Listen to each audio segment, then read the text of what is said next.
Selamat berjumpa di mata kuliah Ekologi Manusia. Pada kesempatan ini, kita akan membahas pokok bahasan pembangunan saya Satyawan Sunito. Kita beralih ke slide 3 untuk melihat struktur penyajian kuliah kali ini.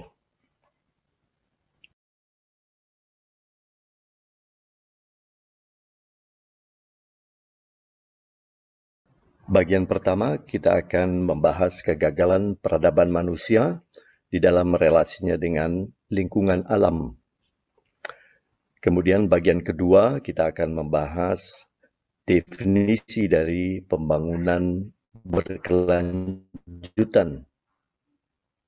Disusul dengan bagian ketiga, di mana kita membahas dasar pandangan atau core ideas dari pembangunan berkelanjutan. Kemudian kita tutup pada bagian keempat dengan membicarakan masalah pembangunan berkelanjutan di sektor pertanian. Demikian struktur penyajian kuliah kali ini. Kita akan mulai dengan bagian pertama. Saudara-saudara sekalian, kita akan membahas kegagalan peradaban manusia. Ketidakharmonisan hubungan manusia dengan lingkungan alamnya bukan suatu hal yang baru. Ketidakharmonisan ini tumbuh bersama dengan tumbuhnya dan meningkatnya peradaban manusia. Karena peradaban manusia berarti juga intervensi manusia yang bertambah dalam ke alam. Misalnya seperti tumbuhnya pertanian, tumbuhnya desa-desa menjadi kota, tumbuhnya populasi manusia karena kemungkinan hidup menjadi lebih baik, tumbuhnya kota-kota, tumbuhnya kerajaan-kerajaan, pasar yang menghubungkan masyarakat desa dengan kota, kota satu dengan kota lain, daerah satu dengan daerah lain, bahkan negara satu dengan negara yang lain. Dengan demikian misalnya tumbuh Jalan Sutra misalnya yang menghubungkan Cina dengan Timur Tengah. So, dampak dari intervensi manusia yang bertambah dalam ke alam ini seringkali mempunyai dampak yang negatif. Sejarah memperlihatkan hal itu. Kita berikan beberapa contoh di sini. Peradaban Sumeria misalnya adalah peradaban pertanian pertama di bumi ini. Kota-kota pertama tumbuh dengan peradaban Sumeria ini.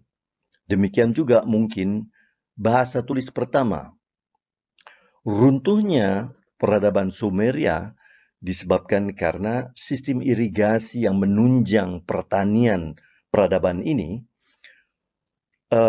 mengakibatkan atau berdampak pada salinasi tanah atau naiknya mineral garam ke permukaan yang mengakibatkan bahwa pertanian kemudian gagal, runtuh, dan dengan runtuhnya sistem pertanian ini, maka bertambah lemah juga peradaban ini dan kemudian akhirnya runtuh. Contoh lain adalah peradaban Maya. Peradaban ini runtuh juga karena sistem pertanian dan kebutuhan sentra-sentra penduduk yang besar telah melampaui daya dukung lingkungan alamnya. Iceland mengalami hal yang berbeda. Penduduk Iceland menyadari bahwa terjadi kejenuhan daya dukung alam untuk peternakan biri-birinya. Sehingga penduduk dapat menerapkan sistem kuota biri-biri bagi desa-desa. Dan dengan demikian, bencana lingkungan dapat dihindari. Kita akan beralih ke slide 5 untuk memberikan contoh lebih dekat ke masa di mana kita sendiri hidup.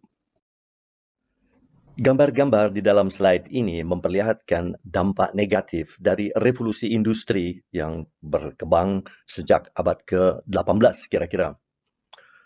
ETSA yang di bawah memperlihatkan industrialisasi ya yang disimbolkan di dalam ETSA ini dengan cerobong-cerobong dan asap yang keluar dari cerobong-cerobong tersebut.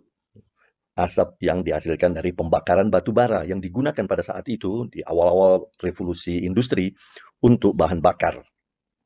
Bagi elit Inggris pada saat itu, pemandangan ini mungkin mengesankan kemajuan industri dan kemajuan ekonomi Inggris. Tapi bagi para buruh yang tinggal di rumah-rumah kecil yang di kehidupan mereka dengan sendirinya. Gambar yang lain di atas memperlihatkan kebakaran besar London. Juga diakibatkan oleh tumbuhnya kota yang semerawut tanpa aturan dengan tumbuhnya industri. Kebakaran ini yang terjadi pada tahun 1666 hampir menghancurkan seluruh kota London. Dua gambar yang lain memperlihatkan sesuatu yang berbeda. Gambar-gambar ini memperlihatkan pengotoran atau polusi dari Sungai Thames yang saat itu menjadi saluran pembuangan bagi semua limbah dari industri, limbah dari rumah tangga, dan sebagainya. Sedemikian rupa sehingga pada tahun 1859 terjadi apa yang dinamakan sebagai The Great Sting, yaitu satu peristiwa di mana kotornya dan baunya Sungai Thames ini mencapai puncaknya sehingga gedung parlemen yang dibangun di tepi Sungai Thames harus menutup pintu-pintu dan jendela-jendelanya, bahkan harus menangguhkan kegiatannya untuk beberapa tahun karena gangguan dari baunya Sungai Thames. Tetapi pengalaman ini juga yang membawa pelajaran bahwa limbah kota itu harus diatur. Maka sejak itu limbah kota mulai diatur, mulai dibuat pembuangan-pembuangan besar-besaran sehingga kota menjadi lebih bersih. Demikian juga toilet seperti yang kita kenal sekarang itu ditemukan pada masa itu untuk menanggulangi pengotoran dari kota. Ini adalah kira-kira gambaran dari bagaimana revolusi industri di awalnya mengakibatkan bencana-bencana yang pada saat itu masih berskala lokal, walaupun cukup mengerikan kalau Anda lihat. Mari kita beralih ke slide 6. Saudara-saudara sekalian, slide 6 memperlihatkan betapa borosnya sistem pangan di Amerika Serikat di dalam penggunaan energi. Lester Brown mengemukakan bahwa energi yang diperlukan untuk sistem pangan Amerika Serikat sama dengan besarnya energi yang digunakan untuk ekonomi Inggris secara keseluruhan. Bayangkan betapa besarnya pemborosan energi seperti itu. Di atas slide itu, di bagian atasnya terlihat angka-angka bagaimana energi tersebut digunakan untuk berbagai aspek dari sistem pangan tersebut. Transportasi misalnya, banyak memakan energi karena jarak antara konsumen dan produsen pangan bertambah lama, bertambah jauh. Sehingga pangan membutuhkan energi besar sekali untuk memindahkan dia dari satu tempat ke tempat yang lain. Itu dikemukakan sebagai food miles, jarak yang ditempuh pangan dari produsen ke konsumen. Dia meningkat tajam dengan ketersediaan BBM atau bahan bakar minyak yang murah. Pangan di Singapura misalnya saja, kalau kita mengambil contoh lebih dekat ke Indonesia, pangan di Singapura seharusnya dipasok dari Malaysia dan dari Indonesia, dari dataran tinggi Sumatera Utara yang menghasilkan banyak sayur-sayuran. Tetapi kenyataannya tidak begitu. Pangan di Singapura banyak sekali, terutama sayur-sayuran, banyak sekali dipasok oleh Belanda yang jauhnya berlipat-lipat kali dari sumber sayuran yang sebetulnya ada di Malaysia dan di Sumatera Utara. Tapi hal ini dimungkinkan karena transportasi yang sudah canggih itu. Namun di lain pihak, sistem seperti itu sangat memakan energi yang luar biasa besarnya. Baik, kita beralih ke slide 7 yang memperlihatkan ecological footprints dari sistem kehidupan manusia yang dibangun dengan sangat tidak sustainable pada saat ini. Saudara-saudara sekalian, pada slide 7 ini diperlihatkan beban ekologis yang harus dibayar oleh suatu kesejahteraan. Sumbu vertikal dari gambar pada slides ini memperlihatkan capaian Human Development Index dari satu bangsa. Sedangkan sumbu horizontal memperlihatkan apa yang kita sebut sebagai ecological footprints, yaitu tadi beban ekologis yang dituntut atau yang harus dibayar oleh suatu kesejahteraan. Nah, ecological footprints ini dihitung dari per kapita. Pada gambar ini Anda kemudian dapat lihat betapa beberapa negara yang sejahtera tersebut seperti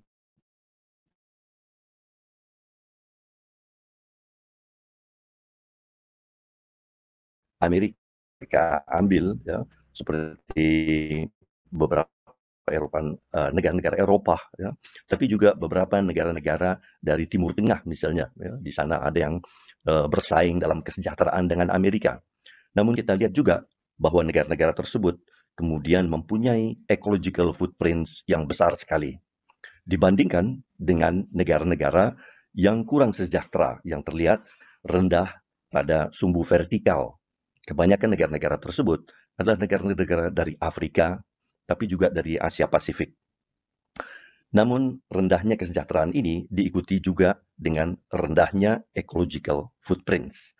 Jadi banyak sekali masyarakat di dunia ini yang harus membayar sebetulnya harga ekologi dari kesejahteraan dari beberapa negara-negara yang sangat makmur tadi. Perkecualian kita bisa lihat pada Kuba. Ini menarik sekali. Di ujung kiri atas, kita lihat di situ ada Kuba. Artinya, Kuba mempunyai Human Development Index yang tinggi sekali. Artinya, masyarakatnya sejahtera, kebutuhan-kebutuhan basic dari masyarakatnya sudah terpenuhi, malah sudah melampaui. Namun bersamaan dengan itu juga, mereka tidak mempunyai ecological footprints yang besar sekali seperti negara-negara yang mencapai kesejahteraan yang sama negara-negara lain. Ya. Hal ini menarik sekali karena kita bisa kemudian belajar dari Kuba mengapa kesejahteraan itu juga diikuti dengan ecological footprints yang rendah. Mungkin kita bisa belajar banyak dari masyarakat Kuba ini. Baik, saudara-saudara sekalian, kita sekarang bisa pindah ke slide 8 untuk merangkum sedikit banyak apa yang sudah kita bahas beberapa slide yang tadi. Saudara-saudara sekalian, sekitar tahun 1980-an, kebutuhan kolektif manusia untuk pertama kali melampaui Earth Regenerative Capacity, yaitu kapasitas bumi ini untuk meregenerasi dirinya sendiri atau memulihkan dirinya sendiri dari eksploitasi manusia. Namun pada tahun 2008, tuntutan kebutuhan global diperkirakan telah melampaui 25% dari kapasitas produksi yang berkelanjutan dari ekosistem bumi. Artinya, kita mengeksploitasi bumi sudah melampaui daya dukungnya. Sekarang pertanyaannya adalah di mana tipping point dari peradaban kita? Yaitu ketika keruntuhan dan kerusakan bumi ini atau sebaliknya, kerusakan bumi yang kita akibatkan karena eksploitasi yang berlebihan akan mengakibatkan keruntuhan yang tidak dapat dihindari lagi. Baik, saudara-saudara sekalian, kita beberapa slide tadi menerangkan bagaimana peradaban manusia boleh dikatakan sedang menggali kuburnya sendiri karena pendekatan yang salah terhadap lingkungan. Seringkali pendekatan ini disebut sebagai antroposentris, yang menganggap lingkungan alam atau alam disimplifikasi menjadi sumber daya yang tersedia untuk manusia saja, tanpa mengakui bahwa alam itu mempunyai sendiri hak hidup sendiri mereka. Dengan demikian, dengan pandangan yang baru itu, kita akan lebih berhati-hati mengeksploitasi bumi ini dan menganggap diri kita sendiri menjadi bagian dari ekosistem bumi. Oke, setelah itu kita akan beralih kepada konsep pembangunan berkelanjutan yang memberikan perspektif yang berbeda dari perspektif antroposentris yang sudah kita bahas di depan dan mengakibatkan kehancuran dari bumi ini. Apa yang kita maksud dengan pembangunan berkelanjutan? Kita bisa mendefinisikan seperti yang dilakukan oleh Brundtland Report yang juga sering kita dengar. Jadi pembangunan berkelanjutan dimaknai sebagai development that meets the needs of the present without compromising the ability of future generations to meet their own needs. Jadi kemampuan untuk memenuhi kebutuhan generasi masa kini tanpa mengganggu kemampuan generasi masa depan untuk memenuhi kebutuhannya. Mari kita melihat aspek-aspek dari pembangunan yang berlanjutan ini, pembangunan berkelanjutan ini. Silahkan ke slide 10. Pembangunan berkelanjutan menawarkan suatu visi dari kemajuan yang mengintegrasikan tujuan-tujuan jangka pendek dengan tujuan jangka panjang, tujuan aksi lokal dengan global, dan mempertimbangkan isu-isu ekonomi dan lingkungan sebagai komponen kemajuan manusia yang tidak terpisahkan dan saling tergantung. Karena itu, pembangunan berkelanjutan menurut visi ini tidak akan berhasil hanya dengan kebijakan saja. Di samping keputusan-keputusan ekonomi dan politik besar yang ada, pembangunan berkelanjutan harus menjadi tanggung jawab setiap warga. Pembangunan berkelanjutan menjadi pedoman yang memandu warga di dalam pengambilan keputusan setiap hari, di dalam memilih apa yang mereka konsumsi, di dalam kegiatan mereka langsung yang berhubungan dengan alam, dengan keputusan-keputusan mengenai kehidupan mereka sehari-hari. Apakah menggunakan plastik atau tidak? Berapa banyak menggunakan kertas? Apakah pergi kemana-mana dengan mobil sendiri? Atau menggunakan kendaraan publik dan sebagainya? Itu semuanya harus menjadi bagian dari kehidupan manusia. Namun, hal itu dengan sendirinya memerlukan perubahan pemikiran yang besar. Perihal ekonomi dan struktur sosial dan dalam pola-pola konsumsi dan produksi manusia. Saudara-saudara sekalian, bola biru yang Anda lihat adalah planet kita. Planet manusia dan alamnya yang kelihatan sangat indah, tetapi itulah satu-satunya yang dimiliki manusia untuk hidup. Karena itu, kita harus berhati-hati untuk hidup dengan bumi ini. Kita harus merasakan diri kita sebagai kesatuan dengan seluruh ekosistem dari planet biru yang indah ini. Kecenderungan yang tidak berkelanjutan, dia memerlukan tindakan segera untuk membatasi pemanfaatan alam dan beradaptasi, misalnya dengan perkembangan alam yang baru itu, dengan cara mengurangi konsumsi energi tinggi dalam sektor industri, transportasi, konsumsi, ya, dan mengembalikan kehilangan keragaman hayati dan sumber daya alam dari planet yang indah ini. Baik, kita akan beralih sekarang kepada core ideas atau pandangan-pandangan pokok dari pembangunan berkelanjutan pada slides berikut. Pada slides ini dikemukakan 6 pandangan pokok atau core ideas dari konsep pembangunan berkelanjutan. Kita akan membahasnya satu persatu. Pertama, integrasi lingkungan alam dan ekonomi. Integrating economic development and environmental protection in planning and implementation. Pemikiran pokok atau core idea ini memunculkan pertanyaan-pertanyaan seperti perihal bobot yang diberikan pada lingkungan dan ekonomi. Trade-off antara keberhasilan ekonomi dan lingkungan yang dikorbankan. Apakah man-made environment dapat menjadi substitusi lingkungan alam?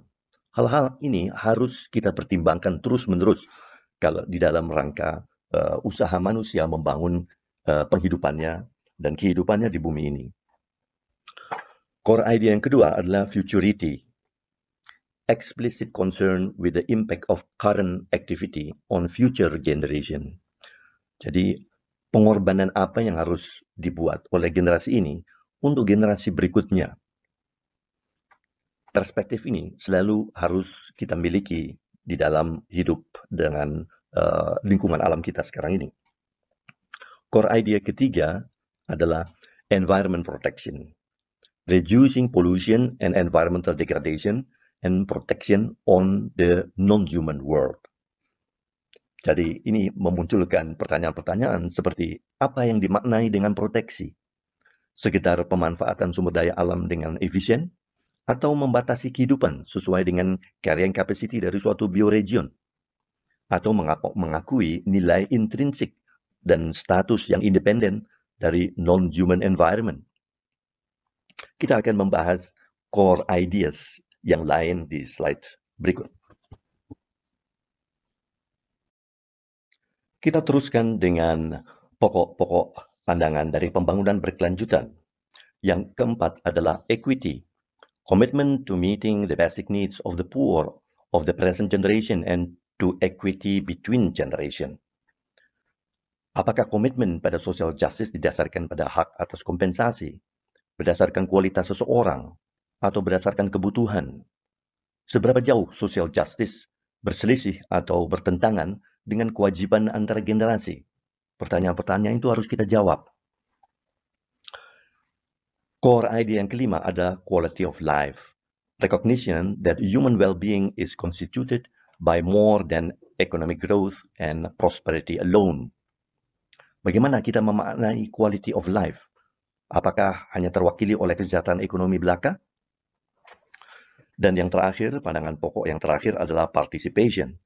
Recognition that sustainable development requires institutions to be restructured to allow all voices in society to be heard in decision making.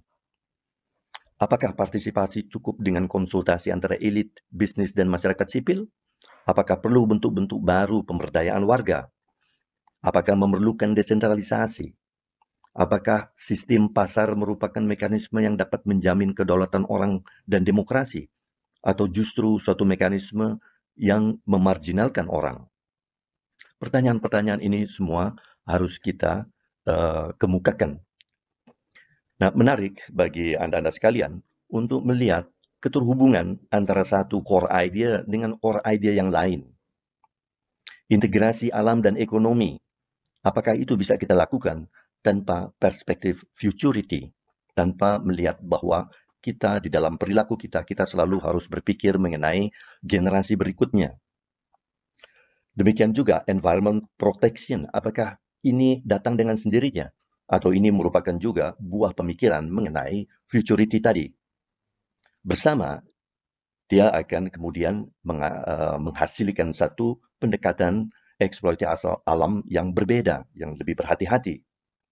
Tetapi coba bayangkan juga mengenai equity of life, social justice. Apakah itu semua bisa tanpa adanya social justice? Di suatu sistem yang memperbolehkan terjadinya kesenjangan kekuasaan yang terlalu besar antara satu golongan dengan golongan yang lain. Karena ketimpangan kekuasaan atau ketimpangan power antara golongan mengakibatkan bahwa golongan-golongan yang sangat berkuasa tidak dapat diminta pertanggungjawabannya atas tindakan-tindakan yang dilakukan karena kesenjangan kekuasaan tadi. Termasuk perilaku golongan-golongan yang sangat berkuasa ini terhadap alam. Eksploitasi alam yang tidak bertanggung jawab itu merupakan akibatnya. Karena itu, social justice penting sekali. Tanpa social justice, maka perilaku manusia terhadap alam yang lebih hati-hati, yang lebih memikirkan generasi ke depan, yang menghasilkan juga environmental protection, itu tidak akan terjadi. Karena itu, participation menjadi penting. Karena social justice hanya bisa dibangun dengan partisipasi semua golongan di dalam pembangunan. Ini semua akan mempunyai pengaruh terhadap quality of life. Apakah kesejahteraan ekonomi bagi segelintir manusia itu cukup dan akan menghasilkan suatu hubungan manusia dengan alamnya yang harmonis. Tidak, bukan? Tadi sudah kita kemukakan. Atau bisakah kesejahteraan bersebelahan dengan kerusakan lingkungan? Dengan sendirinya tidak. Contoh-contoh yang di awal kuliah kita kemukakan memperlihatkan itu, bahwa kesejahteraan bisa juga berarti menggali liang kubur sendiri. Karena itu, kesejahteraan selalu berhubungan dengan satu lingkungan yang juga baik. Jadi kesejahteraan tidak saja hanya dihitung dengan kesejahteraan ekonomi saja, tidak hanya dihitung dari kesejahteraan ekonomi dari segelintir manusia di bumi saja, tapi kesejahteraan harus juga hidup di dalam satu lingkungan yang ada social justice, di mana ketimpangan kekuasaan tidak terlalu besar. Dan ini mengakibatkan hubungan manusia dengan lingkungannya yang lebih harmonis. Demikian kita lihat keterhubungan antara keenam core ideas dari pembangunan berkelanjutan ini. Baik, kita beralih ke slide berikutnya. Dari core ideas mengenai pembangunan berkelanjutan tadi, kita bisa melihat atau menjadi jelas bahwa pembangunan berkelanjutan atau sustainable development merupakan konsep yang harus terus diperdebatkan dan juga akan diperdebatkan terus karena pertanyaan-pertanyaan yang muncul dari core ideas itu adalah pertanyaan-pertanyaan yang sangat penting, yang mendasar sekali, dan dengan sendirinya banyak perbedaan di dalam pandangan-pandangan tersebut yang harus diselaraskan. Berikutnya kita akan membahas beberapa konsep sustainable development yang lebih konkret dan dikembangkan oleh berbagai bangsa bersama-sama. Dengan demikian kita akan membahas sedikit mengenai MDGs dan SDGs, Millennium Development Goals dan Sustainable Development Goals. Kita pergi ke slide berikutnya. Saudara-saudara sekalian, pada slide-slide berikut, slide 16 dan 17, akan disampaikan kesepakatan internasional dari konsep atau strategi pembangunan berkelanjutan yang lebih konkret. Karena pada bulan September 2015, komunitas global menyepakati Sustainable Development Goals atau disingkat SDGs menjadi pedoman prioritas pembangunan untuk semua negara pada era pasca 2015, menggantikan Millennium Development Goals atau MDGs. Ke-17 goals atau tujuan dari SDGs dikembangkan untuk mengintegrasikan ragam ambisi global seperti menanggulangi kemiskinan, mengurangi kesenjangan, melawan perubahan iklim, dan melindungi ekosistem termasuk lautan, hutan, dan keragaman hayati. Coba kita simak seterusnya slide 16, 17 mengenai konsep dan strategi pembangunan berkelanjutan ini.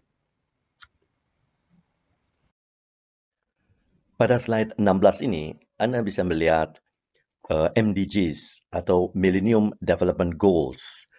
Kedelapan goals ini merupakan satu kesatuan, ya.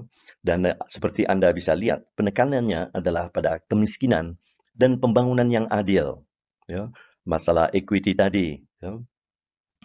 Ini menarik kalau kemudian Anda membedakannya dengan Sustainable Development Goals yang dikemukakan atau dikembangkan pada tahun 2015. Ya. Ada perbedaan-perbedaan dari goals tadi, dan perbedaan ini mencerminkan permasalahan-permasalahan yang dihadapi oleh peradaban manusia di zaman kita ini. Mari kita beralih ke slide 17. Pada slide ini, Anda melihat tujuan-tujuan dari Sustainable Development Goals. Ada hampir 2 kali lipat lebih banyak goals dibandingkan dengan Millennium Development Goals. Dan bila Anda menyimak ke-17 goals ini, maka Anda bisa mengerti bahwa Sustainable Development Goals ini tujuannya jauh lebih inklusif dari Development Goals. Di sini kita lihat bahwa ke-17 goals itu berusaha mengadres permasalahan kemiskinan, kesenjangan, juga menanggulangi krisis ekologi. Namun kita lihat juga bahwa Sustainable Development Goals ini mengadres juga permasalahan keadilan, justice, ya, dan juga perdamaian antara bangsa. Karena kita lihat bahwa beberapa dekade belakangan ini em, terjadi konflik-konflik berat antara bangsa-bangsa yang seringkali kita heran apa sebetulnya perlunya pengorbanan manusia dan lingkungan yang demikian besarnya. Baik, saudara-saudara, setelah membahas dampak dari sikap antroposentris manusia yang membawa konsekuensi kerusakan bumi dan ancaman terhadap peradaban manusia, juga setelah membahas pokok-pokok pemikiran pembangunan berkelanjutan, maka kita sekarang akan beralih kepada bagaimana atau seperti apa bila konsep pembangunan berkelanjutan ini kita terapkan pada sektor pertanian. Dengan sendirinya kehidupan kita tidak melulu hanya pertanian. Ada industri, transportasi, konsumsi, dan sebagainya, perpolitikan. Mungkin baik Anda kemudian mengeksplor sektor-sektor yang lain ini dengan mengacu kepada core ideas dari pembangunan berkelanjutan, juga menghadapinya dengan tujuan-tujuan Sustainable Development Goals, menganalisa sektor-sektor ini, sektor-sektor seperti industri, konsumsi orang, transportasi, ya, apa yang harus berubah dan apa peranan kita di dalam proses perubahan tersebut. Anda bisa mengeksplor sendiri hal-hal ini, mendiskusikan bersama-sama. Tetapi kita sekarang akan fokus pada sektor pertanian. Ya, untuk membahas semua sektor mungkin akan terlalu membutuhkan waktu yang panjang. Tapi dengan sendirinya kita mendorong agar Anda mendiskusikannya sendiri di antara teman-teman dan juga dengan pihak-pihak yang lain. Mari kita pindah ke slide 18 untuk membahas permasalahan pertanian dan pembangunan berkelanjutan ini. Baik, saudara-saudara, kita tiba pada pembangunan berkelanjutan sektor sistem pertanian yang dikemukakan itu juga sebagai suatu pilihan. Gambar pada slide ini memperlihatkan pilihan itu. Apakah kita meneruskan sistem pertanian yang tidak sustainable seperti foto di atas itu? Di situ kita lihat bagaimana lingkungan alam dibuka secara besar-besaran untuk pertanian monokultur, untuk kepentingan pasar saja. Mungkin pembangunan macam itu tidak memikirkan permasalahan-permasalahan seperti misalnya core ideas futurity, environment protection. Tapi apakah itu juga seperti yang terlihat di gambar itu mencerminkan equity, misalnya social justice. Ya.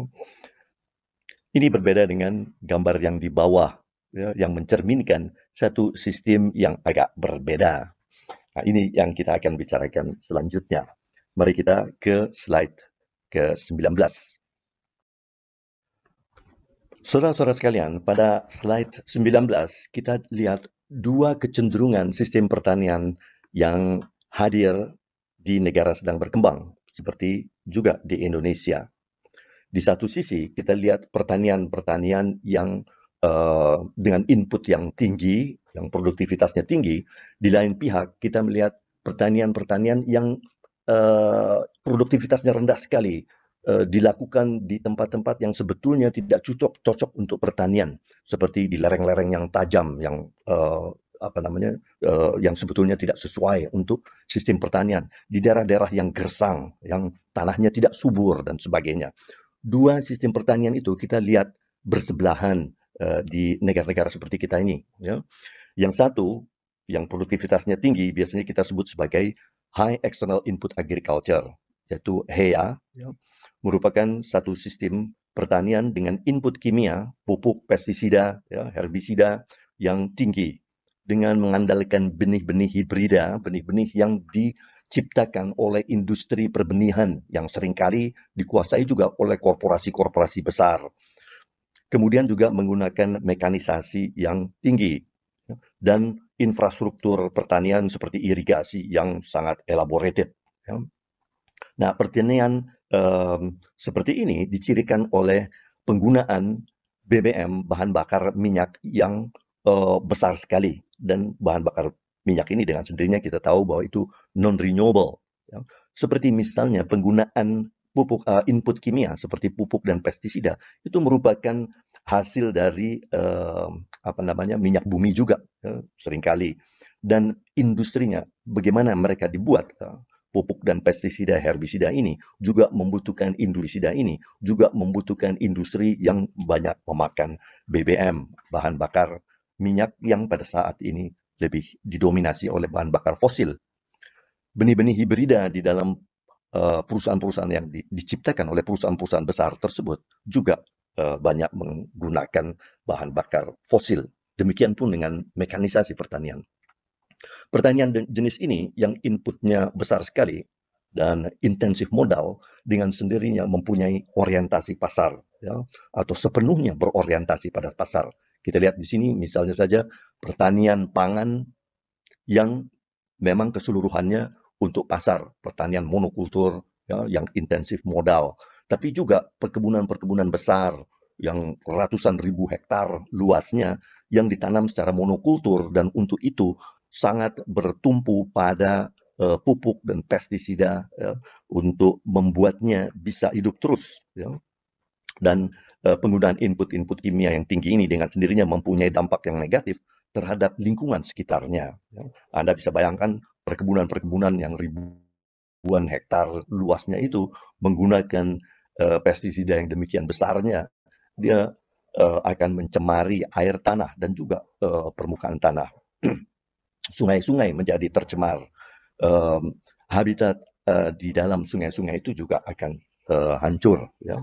Dan ini mempunyai konsekuensi kepada masyarakat yang masih banyak menggunakan sungai-sungai ini untuk penghidupannya. Ya, bayangkan seperti penggunaan air permukaan, ya, untuk mencuci, untuk bahkan untuk konsumsi. Tapi juga banyak masyarakat yang mengandalkan sungai-sungai, danau-danau, ya, sebagai sumber penghidupan, ya, untuk memanen ikannya. Ini semuanya terancam dengan kerusakan yang disebabkan oleh sistem pertanian yang sangat mengandalkan input kimia. Dengan sendirinya pertanian macam ini membutuhkan modal besar. Perkebunan-perkebunan besar dengan sendirinya, tidak usah kita mendiskusikan itu. Ya. Tetapi modal besar juga diperlukan oleh sistem pertanian pangan seperti padi yang ditanam oleh petani-petani biasa. Ya. Dengan mengandalkan pada input-input kimia, benih-benih yang harus dibeli di toko-toko, ya, sistem pertanian pangan skala kecil ini membutuhkan modal besar juga, dan hanya dapat dilakukan oleh petani-petani yang lebih kaya. Ya. Karakteristik yang lain adalah bahwa sistem pertanian ini biasanya dilakukan di dalam di daerah yang memang cocok untuk sistem pertanian yang intensif modal ini, yaitu daerah-daerah pertanian yang paling subur. Tetapi ini juga terjadi karena petani-petani dan pengusaha-pengusaha yang memiliki modal lebih besar ini dengan sendirinya mempunyai kemampuan untuk berekspansi, menambah tanah mereka karena mereka mempunyai modal. Petani-petani kaya akan mengakumulasi tanah mereka menjadi lebih luas, ya, dengan hasil dari pertanian yang intensif tersebut. Tapi dengan demikian mereka mendesak petani-petani yang miskin menjual tanah mereka dan bergeser ke kawasan-kawasan yang tidak begitu subur. Jadi kita lihat di sini bahwa petani-petani miskin menjadi terdesak ke arah atau ke daerah-daerah pertanian yang kurang subur, ke lereng-lereng gunung yang terlalu curam, ya, karena tanah-tanah yang paling subur didominasi oleh petani-petani dan pengusaha-pengusaha besar yang mempunyai modal lebih banyak. Dan pertanian ini dengan sendirinya mengandalkan infrastruktur pertanian yang lebih canggih. Dan ini bisa terjadi atau mengakibatkan bahwa pemerintah kemudian memfokuskan dananya dan kemampuan-kemampuan yang lain untuk daerah-daerah pertanian yang paling subur, ya, dan menterlantarkan dengan demikian daerah-daerah yang kurang subur. So, di dalam kerangka ini kita lihat bahwa petani-petani yang bermodal malah mendapatkan bantuan, ya, dari pemerintah. Sebaliknya petani-petani miskin yang terdesak ke daerah-daerah yang marginal malah terbengkalaikan. Dan pertanian high external input ini juga didukung oleh penyuluhan dan balai-balai penelitian yang memfasilitasi sistem high external input ini. Tapi ini juga mengakibatkan bahwa penelitian dan dukungan kepada petani-petani di daerah yang marginal itu terbengkalai. So, kita lihat ini di satu sisi sistem pertanian yang intensif input eksternal ini, dan di pihak lain seperti tadi telah dikemukakan, berkembang kemudian juga pertanian di daerah-daerah yang lebih marginal ya, oleh petani-petani miskin yang tersingkir dari daerah-daerah yang lebih subur. Ya. Ini sistem yang lebih miskin ini, yang tidak produktif ini, kita sebut sebagai low external input agriculture. Jadi sistem pertanian low external input agriculture ini berkembang di mana HEA tidak dapat diterapkan karena kemiskinan infrastruktur dan kelembagaan-kelembagaan yang tidak hadir. Namun kesitulah petani-petani miskin didorong, didesak ya, karena ekspansi dari high external input agriculture. Bukannya komponen-komponen dari high external input agriculture tidak digunakan di dalam pertanian yang lebih miskin ini, ya. Tetapi dia digunakan biasanya secara sporadis dan tidak lengkap karena petani-petaninya tidak mempunyai cukup modal untuk menerapkan sistem pertanian yang lebih intensif tersebut.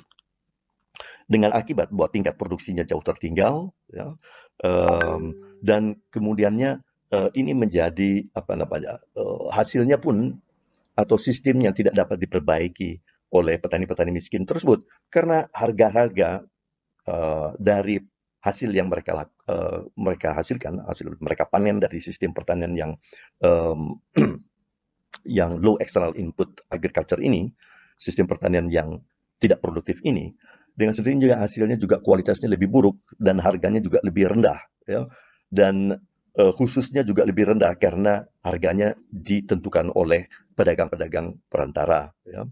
Sehingga petani-petani ini tidak bisa mengembangkan pertaniannya lebih lanjut. Akibatnya adalah bahwa sering terjadi overeksploitasi tanah pertanian oleh sistem pertanian yang tidak intensif ini. Kira-kira seperti itu. Jadi kedua pertanian ini sebelah menyebelah atau hadir bersamaan. Ya. Berikutnya kita lihat betapa kemudian high external input agriculture ini mendesak keluar petani-petani yang lebih miskin, ya, yang terpaksa kemudian melakukan low external input agriculture. Ya. Mari kita lihat itu di slide 20.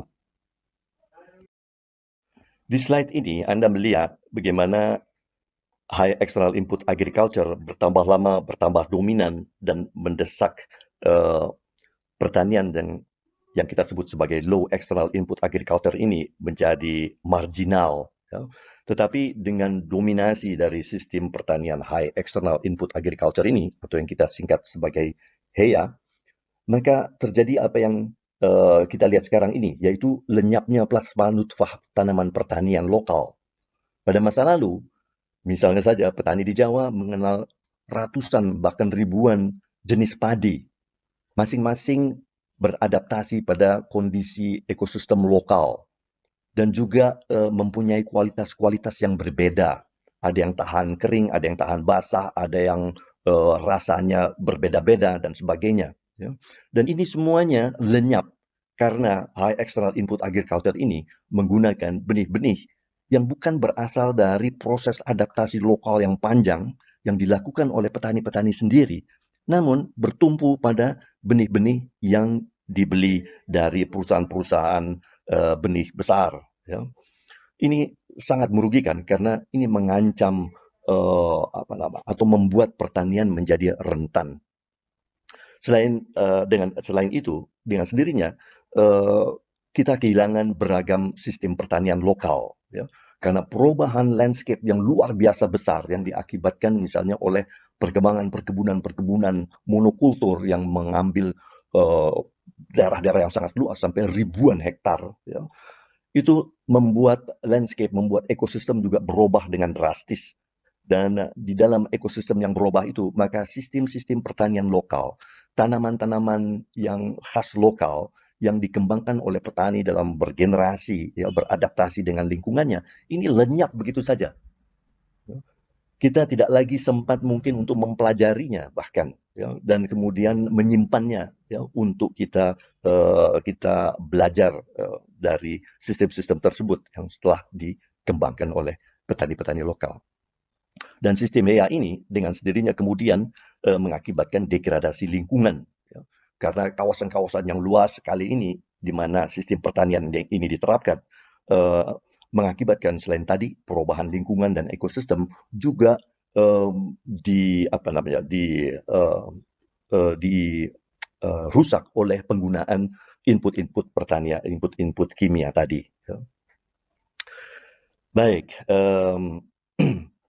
Anda bisa mendiskusikannya ini lebih lanjut, ya. Bagannya sederhana sekali, tapi kemudian Anda bisa mengisi sendiri, ya, bagaimana proses dominasi dari HEA ini berjalan, dan dengan sendirinya dia berbeda-beda dari satu tempat ke tempat lain. Dan kemudian Anda juga bisa mendiskusikan bagaimana dan apa dampak dari marginalisasi petani-petani yang lebih miskin, ya, bagi kehidupan petani-petani itu sendiri, tetapi juga bagi lingkungannya. Ya. So, kedua sistem pertanian yang bersebelahan ini, yang satu marginal, yang satu dominan, dua-duanya bisa menciptakan kerusakan lingkungan, ya. Mana yang lebih besar, misalnya saja. Atau bagaimana hubungan kausal di antara keduanya, ya. Baik, kita beralih ke slide 21 untuk melihat eh, bagaimana karakteristik lebih lanjut dari pertanian HEA ini, High External Input Agriculture. Revolusi hijau membawa HEA, membawa High External Input Agriculture ke berbagai negara-negara sedang berkembang, seperti ke Indonesia juga, ya. Mulai di bahkan sejak akhir tahun 60-an, terus berkembang di Indonesia.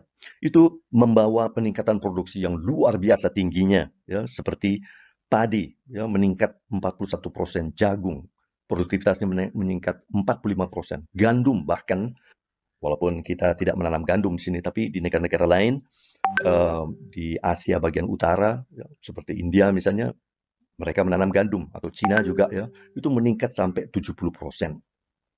Dan peningkatan ini disebabkan dengan sendirinya oleh pendekatan pertanian yang teknologis sifatnya, ya, atau pendekatan teknokratis dari pengembangan pertanian. Nah, pendekatan teknokratis ini ternyata meningkatkan produktivitas, tetapi di pihak lain, di sektor atau di dimensi sosial ekonominya, dia berdampak agak lain. Ya, kita lihat di sebelah kanan ini, kotak sebelah kanan, ya. Ternyata peningkatan produksi itu tidak juga meningkatkan swasembada pangan dari banyak negara-negara yang menerapkan sistem pertanian baru itu, ya. Juga di dalam hal gizi, ternyata tidak terjadi peningkatan gizi yang yang sejajar, ya, dengan peningkatan produksi tadi, ya, di negara-negara yang menerapkan sistem pertanian tadi, ya. Gizi dari petani tetap saja sama seperti gizi mereka 20 tahun yang lalu atau 30 tahun yang lalu sebelum revolusi hijau ini diterapkan. Dan peningkatan pertanian yang teknokratis ini melalui jalan teknokratis ini juga tidak menghapuskan kemiskinan di pedesaan. Jadi selain kerusakan ekologi yang diciptakan oleh sistem pertanian HEA ini, dia di bidang sosial ekonomi ternyata juga banyak pertanyaan-pertanyaan yang dapat kita ajukan, ya. Baik, kita akan melihat dampak negatif ini selanjutnya di slide 22. Pada slide ini, Anda melihat dampak dari High External Input Agriculture di negara-negara sedang berkembang, ya, terutama di sini terhadap ekosistemnya. Pertama, hilangnya keragaman dalam sistem pertanian, ya. Juga jenis-jenis tanaman pertanian, tanaman pangan yang dihasilkan dalam proses sejarah panjang yang sudah kita sebut tadi, ya. Dan ini mengakibatkan kerawanan terhadap risiko ekologi dan ekonomi, ya. Karena sistem monokultur itu membuat bahwa pertanian menjadi rentan dan terlalu banyak bergantung pada input-input kimia yang mempunyai dampak negatif terhadap alam. Kedua, hilangnya sumber genetik plasma nutfah setempat dan hilangnya pengetahuan tradisional tentang pertanian yang berorientasi ekologi. Ya. Ini sebetulnya pendalaman dari poin yang pertama tadi. Dan ketiga adalah kerusakan lingkungan, khususnya karena penggunaan bahan kimia yang berlebihan. Keempat, setiap tahun ribuan penduduk teracuni oleh pestisida. Ya, karena orang setiap hari petani-petani itu bergulat dengan pestisida yang mereka perlukan untuk mempertahankan sistem pertanian monokultur mereka. Ya. Tetapi juga, dan ini berhubungan dengan juga penggunaan pestisida yang terus bertambah banyak, ya, yaitu menjadi kebalnya dari waktu ke waktu hama tanaman. Ya. Karena penggunaan pestisida mengakibatkan juga bahwa hama-hama menjadi kebal. Hama-hama beradaptasi terhadap pestisida ini. Ya. Sehingga penggunaan pestisida harus bertambah, dan tidak saja bertambah, tapi juga berubah. Pestisida yang satu tidak lagi mempan, maka harus dikembangkan pestisida yang lain. Ya. Dan petani dengan susah payah kemudian harus mengikuti perubahan-perubahan ini. Kalau mereka ingin melihat bahwa pertaniannya menghasilkan sesuatu. Ya. Misalnya pada 1984 misalnya, sebanyak 447 serangga dan tungau menjadi kebal terhadap pestisida yang digunakan petani. Akibatnya petani harus menggunakan lebih banyak lagi dan beralih pada pestisida yang lain, yang seringkali dengan sendirinya lebih mahal dari pestisida yang lama. Karena industri itu harus investasi di dalam research, studi-studi untuk mengembangkan pestisida yang lebih mempan. Ya. 100 patogen tanaman juga menjadi kebal. 55 jenis gulma tidak lagi bisa diberantas dengan herbisida yang biasa digunakan. Ya. 2 jenis nematoda dan 5 pengerat juga menjadi kebal atas pestisida-pestisida tersebut.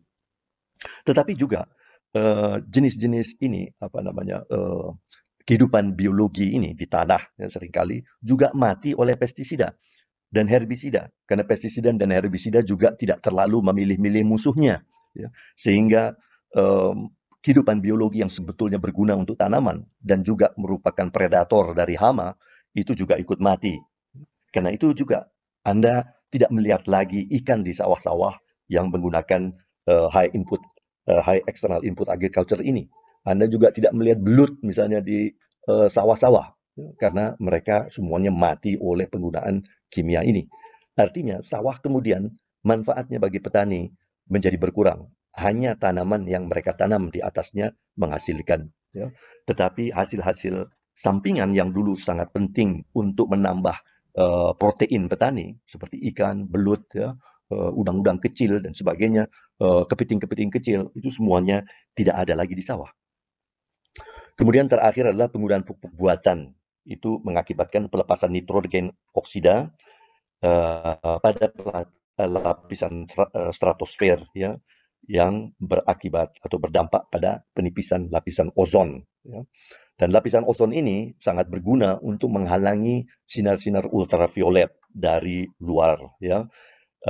Ultraviolet yang kalau masuk ke bumi, dia mengakibatkan pemanasan, ya, suhu meningkat, tetapi juga menjadi bencana bagi manusia, karena kalau terpapar terlalu banyak ultraviolet, akan merusak kesehatan manusia juga, merusak kulit Anda dan sebagainya.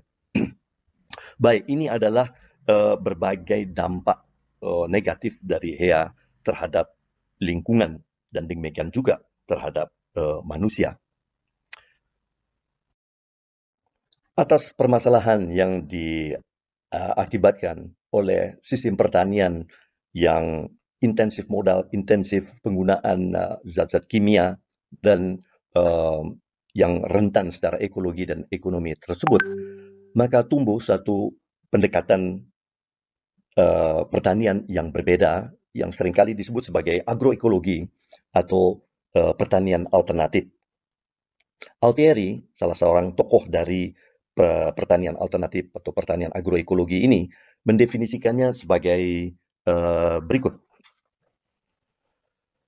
Any approach to farming that attempts to provide sustained yields through the use of ecological sound management technologies. Strategies rely on ecological concepts such that management result in optimum recycling of nutrients and organic matter, closed energy flows, balanced pest population, and enhance multiple use of the landscape. Itu kira-kira pendefinisian dari alternative agriculture.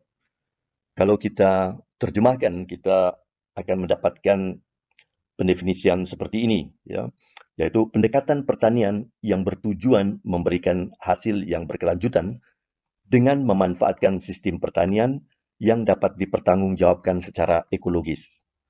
Sedemikian rupa sehingga terjadi recycling atau pendaur ulangan nutrien dan bahan organik, terjadi siklus energi yang tertutup sehingga sedikit sekali membuang energi keluar, dan terjadi populasi hama yang terkendali, ya, karena hama dan predator hama menjadi lebih seimbang, ya, dan sistem pertanian yang multi cropping. Itu kira-kira pendefinisian dari alternative agriculture. Siapa pelaku dari alternative agriculture dan menjadi ancaman bagi sistem pertanian konvensional? Altieri menyebut dua kelompok petani, yaitu pertama petani kecil, petani lokal di dunia ketiga, khususnya di daerah tropis, dan petani organik di Eropa dan Amerika yang kini sedang tumbuh. Ya, banyak orang-orang muda, tidak saja orang muda dengan sendirinya, tapi banyak orang muda yang kemudian beralih ke pertanian yang berkelanjutan ini di Eropa. Ya, banyak juga orang-orang kota yang kemudian meninggalkan kehidupan kotanya dan kembali ke daerah pertanian dan mulai bereksperimen mengembangkan sistem pertanian berkelanjutan ini. Di slide berikutnya kita melihat kira-kira komponen dari pertanian berkelanjutan ini. Pada slide ini kita lihat komponen dari sistem pertanian berkelanjutan ini. Kita lihat di sini bagaimana pertanian berkelanjutan merupakan kombinasi dari pertanian tradisional, ya, yang diperkaya kemudian dengan pengetahuan baru mengenai pertanian, yang belajar dari pengalaman buruk dari high external input agriculture. Ya, kita lihat di sini saling mempengaruhi dan memperkaya antara traditional agriculture dan pertanian berkelanjutan. Ya.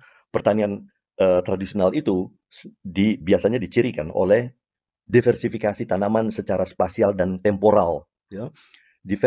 Diversifikasi tanaman secara spasial artinya pada satu saat di satu bidang tanah, penduduk biasanya menanam banyak tanaman, ya, banyak tanaman diselang-selingi, ya, saling selang-selingi, tidak menanam tanahnya secara monokultur. Dan temporal dalam arti bahwa setelah satu tanaman dipanen, maka kemudian tanahnya dimanfaatkan untuk tanaman yang lain, ya, bukan tanaman yang sama. Ya. Nah, sistem ini biasanya kemudian memutuskan rantai perkembangan dari hama, ya, dan juga membuat tanah menjadi lebih subur. Ciri lain adalah pemanfaatan ruang dan sumber daya secara optimal. Ya. Ini sebetulnya prinsip dari poin yang pertama, ya, menggunakan ruang dan sumber daya secara lebih optimal. Yang ketiga adalah daur ulang nutrien, ya, penggunaan mulsa. Mulsa itu artinya sisa-sisa hijauan dari tanaman yang ditanam itu kemudian dimasukkan kembali ke tanah sehingga menjadi pupuk, ya, pupuk hijau, pupuk kandang, ya, dan sebagainya. Mulsa juga dipakai untuk mempertahankan kelembaban tanah, ya, ditaruh biasanya di permukaan tanah sehingga air tidak terlalu cepat menguap dan hadir di tanah lebih lama. Kemudian keempat adalah sistem-sistem konservasi air, ya. Dicoba agar air itu tidak mengalir terlalu cepat keluar dari tanah di mana orang bertani. Dan kemudian terjadi kontrol terhadap suksesi, ya, dan proteksi dari tanaman. Dan ini prinsip-prinsip dari pertanian tradisional ini kemudian dikombinasikan dan ditingkatkan dengan pandangan-pandangan baru, ilmu-ilmu baru dari pertanian berkelanjutan, ya. Suatu sistem pertanian yang mantap secara ekologis, ya, bisa berlanjut secara ekologis, tetapi juga dilakukan di dalam konteks sosial yang lebih adil, yang manusiawi dan luas, ya, bisa beradaptasi, bisa berubah-ubah sesuai dengan kebutuhan manusia, kebutuhan pasar dan sebagainya. Contoh-contohnya adalah misalnya sistem sawah misalnya, namun sistem sawah yang lebih baik, yang lebih organis sifatnya, ya. Kebun campuran, ya. Pekarangan, sistem pekarangan di Jawa Barat misalnya mendapatkan menjadi sangat terkenal di dunia pertanian, bukan saja di Indonesia, ya, bahkan di seluruh dunia, karena merupakan satu sistem yang sangat beragam, ya. Jadi si pemilik pekarangan bisa memanfaatkan pekarangannya untuk beragam tanaman, ya, untuk makanan sehari-hari, untuk tanaman obat-obatan, untuk penambah vitamin dalam bentuk buah-buahan, bahkan kayu yang bisa ditabung dalam bentuk tabungan dalam bentuk kayu, ya, untuk berbagai kebutuhan di masa akan datang misalnya. So ini yang membentuk atau kombinasi ini yang membentuk sistem pertanian yang berkelanjutan. Pada slide berikutnya kita melihat bagaimana dua sistem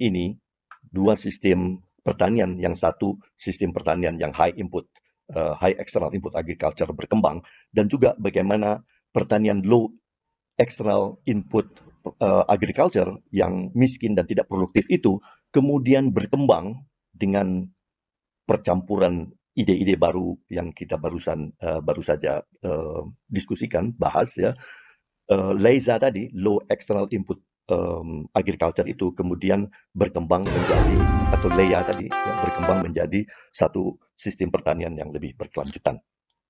Mari kita beralih ke slide 25. Saudara-saudara sekalian, sistem pekarangan di Jawa Barat misalnya kita mendapatkan sudah mengatakan atau menjadi sudah sangat bicarakan terkenal di bahwa dunia pertanian. terdapat dua kecenderungan di dalam sistem pertanian di negara-negara sedang berkembang ini, ya. Di satu external input agriculture, dan di sisi lain adalah pertanian marginal, ya, yang tidak subur, yang membawa bahkan di daerah yang tidak baik untuk pertanian, yang mengakibatkan kemiskinan lebih parah lagi di pedesaan, ya. Nah, di dalam bagan ini Anda melihat kedua kecenderungan tersebut. Tetapi di sini juga kita tambahkan perkembangan dari kedua sistem pertanian tersebut. Di bagian kanan yang warnanya lebih coklat, ya, kita lihat perkembangan dari high external input agriculture tadi, ya. Suatu strategi pertanian yang tidak sustainable, namun karena dia merupakan satu sistem pertanian yang produktivitasnya tinggi, seringkali dikembangkan oleh negara dengan dukungan penuh dari negara, sehingga menjadi dominan, ya.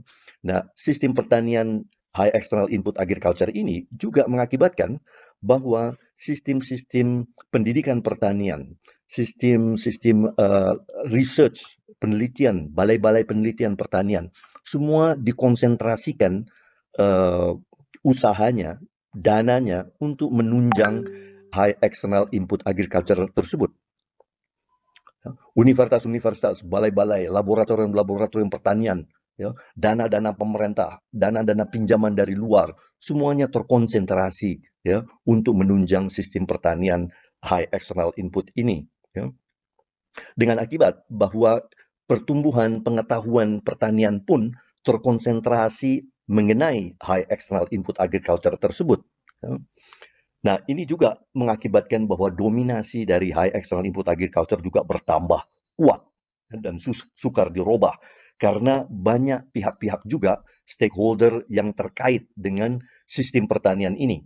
Ya, Anda bayangkan para akademisi yang bekerja di universitas-universitas, di balai-balai penelitian dan research, ya, perusahaan-perusahaan yang menunjang sistem pertanian ini, perusahaan-perusahaan yang memproduksi pestisida, herbisida, pupuk-pupuk buatan, dan perusahaan-perusahaan yang mengembangkan benih-benih, ya, benih-benih baru, benih-benih ajaib yang mempunyai produktivitas luar biasa tinggi, tetapi membutuhkan input-input pertanian yang juga luar biasa tingginya, ya. Dan pihak-pihak ini semuanya dengan sendirinya mendukung secara ekonomi, secara pemikiran, tapi juga secara politik ya untuk terus mendukung sistem pertanian high external input agriculture tersebut ya. Itu membuat bahwa sistem pertanian ini menjadi sangat dominan ya. Di pihak lain tetapi terjadi juga perkembangan yang sama sekali berbeda ya, yaitu perkembangan dari sistem pertanian yang marginal ini oleh petani-petani yang marginal juga ya, yang kita sebut sebagai pertanian LEA, low external input agriculture ini yang tidak produktif dan sebagainya, dia kemudian berkembang didukung oleh uh, para ilmuwan yang berkomitmen untuk mengembangkan pertanian alternatif yang tidak merusak alam dan juga bisa dikembangkan di dalam satu ekosistem sosial yang lebih adil, ya, yang lebih merata, ya.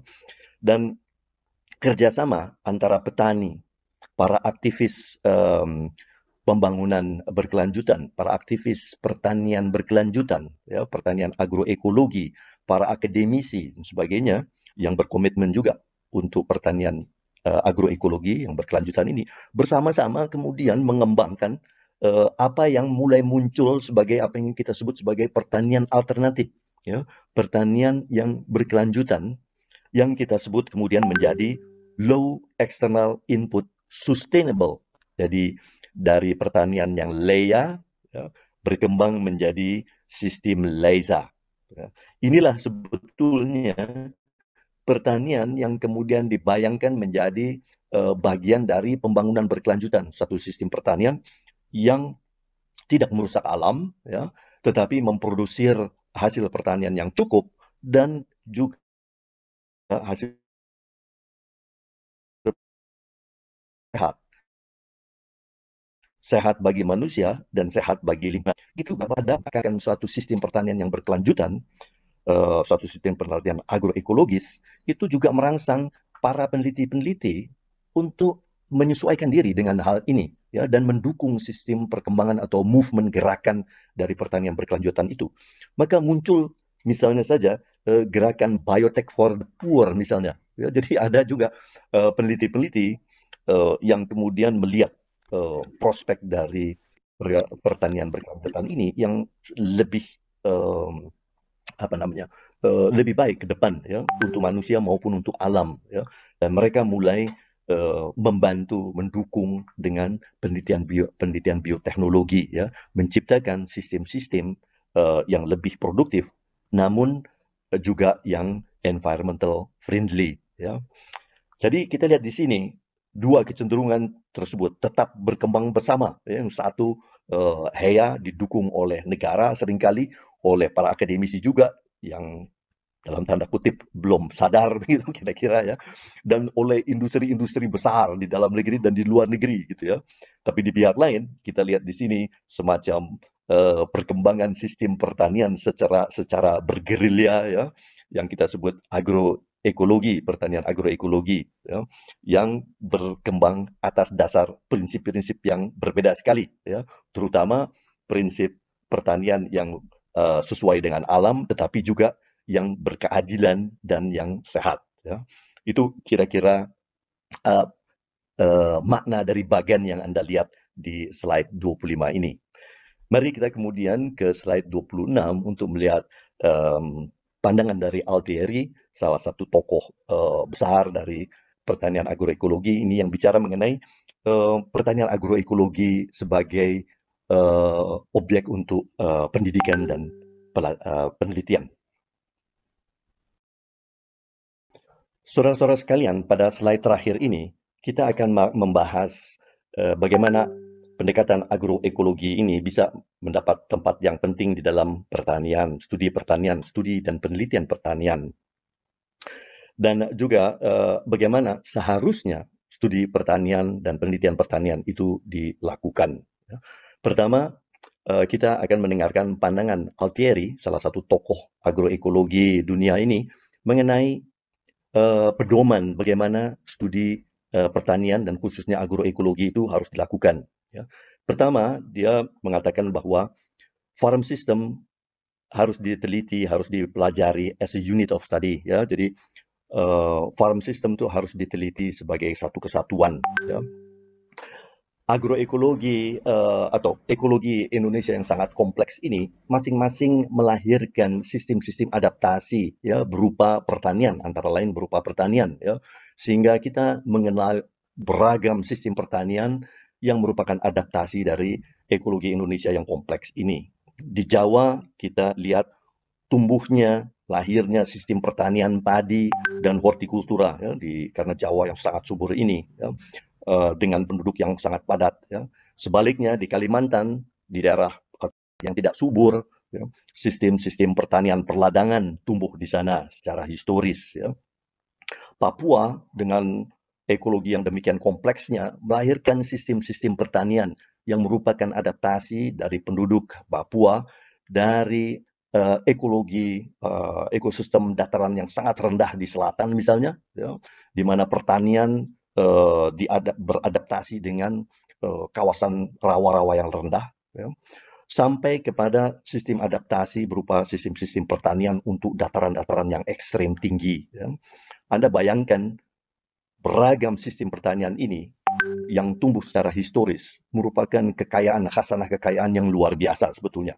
Dan masing-masing sistem ini harus diteliti sebagai satu unit kesatuan, ya. Dan apa yang harus diteliti di situ yaitu proses-proses siklus mineralnya,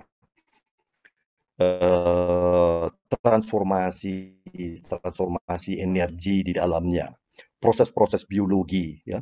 Namun juga konteks sosial ekonomi di mana pertanian itu tumbuh, dilahirkan dan diterapkan oleh penduduk setempat. Kesemuanya itu harus dipelajari menjadi satu kesatuan, bukan dipecah menjadi disiplin-disiplin yang terfragmentasi, ya, yang tidak berhubungan satu dengan yang lain, ya, tapi harus dipelajari sebagai satu kesatuan.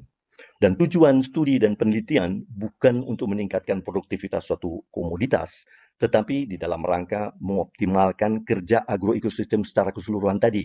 Ya, dengan asumsi bahwa pengetahuan mengenai ini dapat juga membantu untuk meningkatkan produktivitas di satu sisi dan juga kualitas, ya, kualitas pertanian dan hasil pertanian itu untuk manusia, tetapi juga kualitas sistem pertanian ini untuk lingkungan, ya, dalam arti pengembangan satu sistem pertanian yang environmental friendly, ya, yang sesuai dengan ekosistem setempat, ya, yang kemudian kita sebut juga sebagai sistem pertanian agroekologis. Ya. Itu pedoman-pedoman yang diberikan oleh Altieri mengenai bagaimana pendekatan agroekologi dapat berperan di dalam studi dan penelitian pertanian. Ya. Mungkin termasuk di IPB ini kita bisa memikirkan hal itu. Ya. Nah, namun kita bisa juga lihat bahwa pendekatan pendidikan dan penelitian pertanian ini tidak saja mengenai pendekatan agroekologi, tetapi satu pendekatan pertanian secara umum, ya. Dan pendekatan pertanian yang baik, ya, dia akan otomatis mengarah kepada satu sistem pendekatan agroekologi, ya. Seperti dikemukakan oleh Rhodes dan Booth di bawah ini. Ya. Mereka mengemukakan bahwa the basic philosophy upon which the model is based, jadi model satu pendidikan dan penelitian pertanian is that agriculture research and development must begin and end with farmers. Applied agriculture research cannot begin in isolation out on the research station or with a planning committee out of touch with farm conditions. Ya. Jadi falsafah dasar dari satu sistem pendidikan dan penelitian pertanian harus berawal dan berakhir dengan petani. Ya. Jadi mengembalikan petani kepada kepada prinsipnya, pada marwahnya, ya, sebagai petani yang melakukan budidaya, tetapi juga sebagai peneliti. Ya. Sepanjang sejarah peradaban manusia sebetulnya petani selalu merupakan seorang yang berbudidaya, menanam tanaman, tetapi juga yang menjadi peneliti juga, ya, karena dia setiap hari dari hari ke hari, ya, dia memperkaya pengetahuan pertanian ini dengan pengalaman dia. Ya. Tidak saja di bidang pertanian di dalam arti tanaman, tetapi juga misalnya di peternakan dan di perikanan. Ya. Jadi studi dan research pertanian harus berawal dan berakhir dengan petani. Ya. Dan penelitian terapan dari pertanian itu tidak bisa dilakukan di dalam satu laboratorium, ya, yang terpisah dari kondisi-kondisi real dari pertanian. Dia harus mempunyai kaitan erat terus-menerus, ya, dengan kondisi real petani-petani dan pertaniannya. Dan penelitian dan pendidikan pertanian juga tidak bisa dirancang oleh satu komite dan satu organisasi yang lepas atau tidak bersentuhan dengan kehidupan sehari-hari, pengalaman sehari-hari dari petani dan pertaniannya. Ya. Itu yang dikemukakan oleh Rhodes dan Booth mengenai prinsip-prinsip dasar, falsafah dasar dari studi dan penelitian pertanian. Seharusnya begitulah. Ya, kira-kira begitu pandangan Rhodes dan Booth, ya. Dan pendekatan ini, ya, muncul dengan berbagai istilah, ya, pendekatan pendidikan dan penelitian pertanian ini yang baru, yang mengkritik sistem-sistem yang lama, yang didasari sebetulnya oleh pandangan-pandangan antroposentris itu, ya.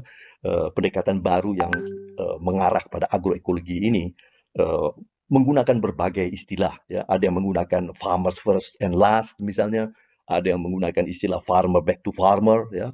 Ada juga yang menggunakan istilah indigenous agriculture revolution misalnya, ya. Tapi apapun juga istilahnya, falsafah dasarnya adalah sama, ya. Dan pedoman-pedoman yang harus kita pegang, ya, adalah seperti yang dikemukakan oleh Altieri tersebut. Baik, saudara-saudara sekalian, kita sudah sampai pada akhir perkuliahan kita. Ya. Di dalam kuliah ini, kita telah membahas bersama 3 subjek pokok. Ya. Pertama adalah sejarah panjang peradaban manusia yang didominasi oleh pandangan antroposentris, ya, dengan konsekuensi degradasi lingkungan dan ancaman terhadap kehidupan manusia. Ya.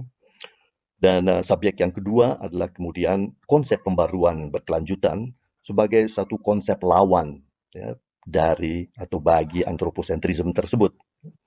Kita telah membahas untuk itu core ideas dari pembangunan berkelanjutan. Kemudian kita juga membahas MDGs dan SDGs, ya, Millennium Development Goals dan Sustainable Development Goals sebagai konsep-konsep atau strategi operasional dari pembangunan berkelanjutan. Kemudian terakhir kita membahas bagaimana rupa dan bagaimana konsep keberlanjutan itu bila diterapkan pada sistem pertanian. Ya. Baik saudara-saudara, semoga kuliah ini dan pembahasan kali ini memberikan sedikit tambahan pencerahan dan pengetahuan saudara-saudara sekalian. Terima kasih dan semoga semua tetap dalam keadaan. Oke, teman-teman, alhamdulillah ya, meskipun durasi kuliahnya panjang, tapi saya menikmati proses diskusi yang berlangsung di chatroom. Ada waktu 13 menit untuk Anda menyampaikan pertanyaan secara langsung, atau kalau belum selesai di chatroom, silakan disampaikan di sini. Maklum kalau di chatroom kan deret gitu panjang ya, bisa jadi belum selesai kita mendiskusikannya. Silakan.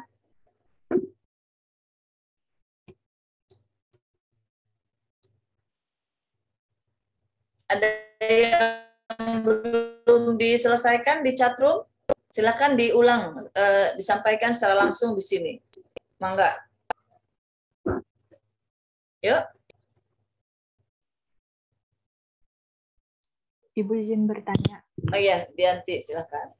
Ini, terakhir Ibu bilang kalau misalnya sistem LEA, HEA, sama LEISA itu bisa dilakukan di dalam satu desa dengan 3 model. Nah, itu maksudnya gimana ya, Bu? Kan kalau misalnya HEA itu ntar tanahnya ini rusak, terus kalau LEA itu tanahnya terdegradasi. Nah, itu gimana, Bu?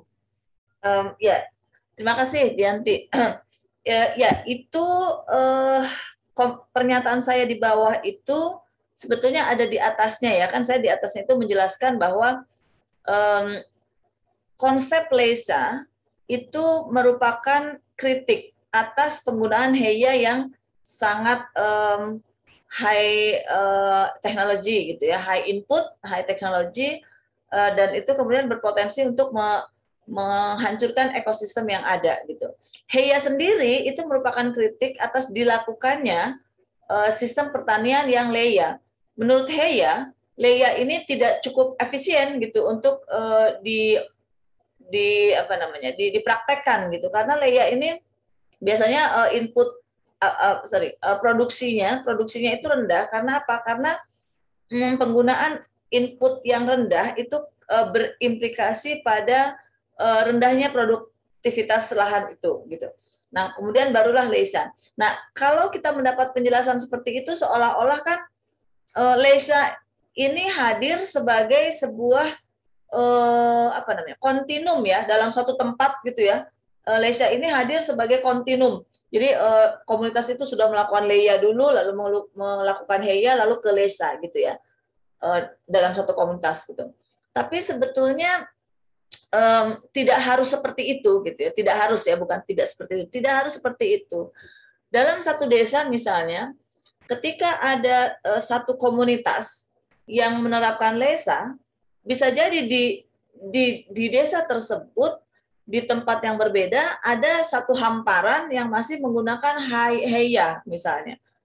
Tapi kemudian di satu desa itu, di daerah pegunungannya misalnya, ada petani-petani yang masih menggunakan pendekatan Leia gitu. Sehingga di dalam satu kawasan secara terpisah ya, tapi masih dalam satu kawasan, 3 pendekatan itu masih dipakai gitu oleh petani-petani. Gitu Dianti. Itu bakal berpengaruh ke lingkungannya nggak ya Bu? Kan kalau misalnya Heya ntar tanahnya jadi kebanyakan pestisida. Nah itu gimana Bu? Iya. Nah gini, kalau kita mengembangkan pertanian organik dalam satu hamparan ya Dianti ya, kita tidak bisa sendiri gitu kan, kita selalu ingat. Karena apa? Karena kalau dalam satu hamparan persawahan, yang satu organik, maka semua harus organik. Otherwise, kalau yang organik itu satu, maka yang lain tidak menggunakan organik, maka si aliran air itu kan bisa bergeser dari satu kotakan ke kotakan yang lain gitu ya Dianti ya. Satu kotakan ke kotakan yang lain, sehingga yang tadinya organik menjadi tidak murni organik gitu. Atau penyemprotan pun demikian. Satu kotak saja, misalnya saya memilih saya mau organik yang lain-lainnya sekeliling saya Heya gitu ya, penyemprotan hamanya dengan pestisida, menghilangkan rumputnya dengan herbisida misalnya ya, pupuknya dengan kimia, itu aliran airnya kan akan masuk ke situ. Nah, mungkin Dianti mengkhawatirkan penjelasan saya karena membayangkan si Heya, Leia, dan Leisa itu berada dalam satu hamparan itu ya Dianti ya. Sebetulnya sih tidak. Kalau dalam satu hamparan biasanya hanya satu yang dikembangkan. Tetapi kalau dalam satu komunitas, lalu misalnya dia terpisah lokasi gitu ya, dengan sistem aliran air yang berbeda, lalu dia mungkin kan di dalam biasanya di komplek di pedesaan ya, biasanya sawah itu kan ada beda-beda gitu ya, apa sih istilahnya tuh, bukan blok ya mungkin blok lah, katakanlah blok. Ada yang di sisi utara desa gitu ya, ada blok yang di sisi selatan desa, dan itu tidak tercampur satu sama lain. Bisa saja yang di blok sebelah sana desa itu pakainya Leia misalnya, tapi yang blok sini ternyata organik mereka memilih. Itu memungkinkan ketika tidak terjadi percampuran input air, udara ya di antara dua dua blok sawah itu. Seperti misalnya contoh kampung saya nih, kampung A gitu ya. Lalu di tengahnya tuh sawah, ya sawah dengan aliran sungai selokan, dari selokan katakanlah selokan A gitu ya. Lalu setelah itu ada kuburan besar gitu. Lalu kemudian ada kampung B. Nah ada kampung B. Setelah kampung B itu ada sungai. Sungainya sungai B. Itu lari dari desa yang lain gitu. Nah di samping sungai itu sawah lagi. Nah itu bisa jadi antara sawah di kampung B dengan sawah yang ada di kampung A bisa saja memungkinkan menggunakan dua pendekatan yang berbeda. Yang satu memilih organik, misalnya yang satu memilih untuk high input agriculture gitu. Gitu Dianti. Oke, Ibu. Paham sekarang. Terima kasih, Ya. Bu. Jadi jangan dibayangkan dalam satu kawasan ya Dianti, kalau di satu kawasan tidak bisa. Tapi ini bukan satu hamparan maksud saya, satu hamparan tidak bisa. Gitu mungkin. Oke, Ibu. Terima kasih banyak. Oke, lalu juga jangan diasumsikan ketika yang satu sudah sampai lesa gitu ya, maka di dunia ini tidak ada heya atau tidak ada leya gitu, nggak mungkin ya. Di satu daerah masih menggunakan leya atau heya, tapi di tempat lain karena ada pembelajaran, ada sosialisasi terkait bagaimana menjaga ekosistem, bagaimana mengembangkan pertanian yang berbasis agroekologi gitu ya, maka mungkin di daerah lain itu kemudian menerapkan heya, lesa misalnya gitu. Oke, ada lagi? Saya belum melihat ini ya sebetulnya yang 7 negara lain ya selain Kuba itu seperti apa dia menerapkan apa istilahnya ya menerapkan strategi untuk memenuhi kebutuhan hidupnya ya. Anda mungkin bisa sambil cari-cari Kuba itu seperti apa, mana tadi Aljazair, terus mana lagi ada Yordania dan sebagainya gitu ya. Seperti apa mereka kemudian kok bisa menghasilkan Human Development Index-nya sangat tinggi ya. Human Development Index tinggi itu kalau dia 1,7 ya, lebih dari 1,7.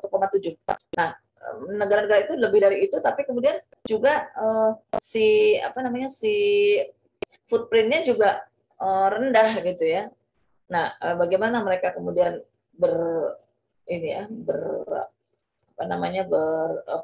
berstrategi untuk mencapai itu gitu. Dua indikator yang menjadi acuan untuk menentukan negara ini sustainable atau enggak gitu ya. Dari footprint-nya dan dari Human Development Index. Yang tinggi itu China dan US ya. Itu footprint-nya luar biasa ya. Oke, ada lagi pertanyaan yang lain? Kalau Anda mau lihat tentang ecological footprint, indikatornya seperti apa, cara menghitungnya seperti apa, itu sebetulnya ada. Dan kita di KPM belum ada yang secara concern meneliti tentang footprint ya, atau tapak ekologi atau jejak ekologi ya. Masuk ke itu www apa yang tadi saya berikan tuh footprint.org tadi itu. Oke, ada lagi yang mau bertanya?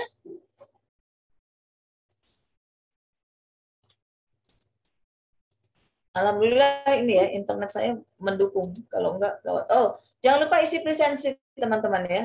Tadi pagi saya nggak bisa karena down si server IPB, tapi rupanya sudah selesai, sudah terselesaikan masalahnya.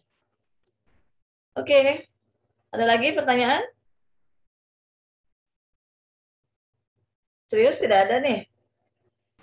Kalau tidak ada, saya cukupkan dulu sampai sini. 11.37. Terima kasih yang sudah berpartisipasi di chatroom. Ada beberapa nama yang masuk di sini. Yang lainnya mudah-mudahan juga memperhatikan, tapi karena penjelasannya sangat jelas sehingga tidak ada pertanyaan. Ya, mudah-mudahan begitu. Kalau ada pertanyaan, ya monggo disampaikan. Tadi pertanyaan apakah Leia itu deep? Mungkin gini. Antara Leia dan Lesa ya. Kalau Lesa itu kan memang karena dia kritik terhadap penggunaan input yang sangat tinggi dan kemudian menghasilkan degradasi lingkungan di satu kawasan gitu ya. Maka memang kesadaran agroekologisnya itu dibangun secara purposif gitu ya, secara sengaja gitu. Jadi mereka memahami seperti apa sistem agroekologinya, mereka memahami bahwa ekosistem itu harus seimbang dan sebagainya. Leia itu adalah sistem pertanian yang tradisional. Dia memanfaatkan apa yang ada di alam dengan low input dan sebagainya. Produksi juga tidak dilakukan secara besar-besaran gitu ya kalau Leia itu. Jadi mungkin dalam batas-batas tertentu Leia ini bisa kita masukkan ke deep gitu dalam batas-batas tertentu ya. Tapi ingat kita lihat deh Leia itu seperti apa indikatornya. Pasti ada hal-hal yang ini nggak cocok nih misalnya dengan deep. Tapi kalau Lesa kalau kita sejajarkan dengan deep ecology gitu ya, kemungkinan LESA yang paling memenuhi syarat sebagai sebuah paradigm yang condong ke deep ecology, mungkin gitu ya. Kalau yang LEA ini nggak, tanpa sadar, jadi dia memang menggunakan low gitu, menggunakan low input gitu. Tapi low inputnya itu ya karena tidak ada apa tuh tadi di dalam kuliah, karena tidak cocok, tidak ada infrastruktur gitu ya, karena miskin infrastruktur, karena dukungan keuangannya tidak ada gitu ya. Lalu kemudian tingkat produksinya juga rendah. Itu kan beda dengan LESA. Kalau LESA itu kalaupun dia tidak ada, dia muncul bukan karena tidak ada input gitu ya, bukan karena miskin infrastruktur atau tidak ada modal gitu. Justru LESA ini mau melihat bahwa loh ini kok HEA seperti ini, LEA kok seperti ini gitu. Itu kira-kira. Oke ya, bisa dipahami di sini? Jadi ingat kalau pembangunan berkelanjutan itu salah satu prinsipnya adalah kita harus berpikir bahwa generasi berikutnya itu harus juga mendapatkan manfaat dari apa yang kita lakukan saat ini gitu. Makanya kemudian indikatornya itu macam-macam ya, bahwa tadi ada equity, ada apa lagi? Partisipasi, ada apa lagi tadi? Dan sebagainya ya di bagian atas itu. Futurity, integrasi antara lingkungan alam, bagaimana kita memprotek environment ya, kualitas of life itu tapi juga harus meningkat gitu ya, tanpa harus mengorbankan aspek lingkungan.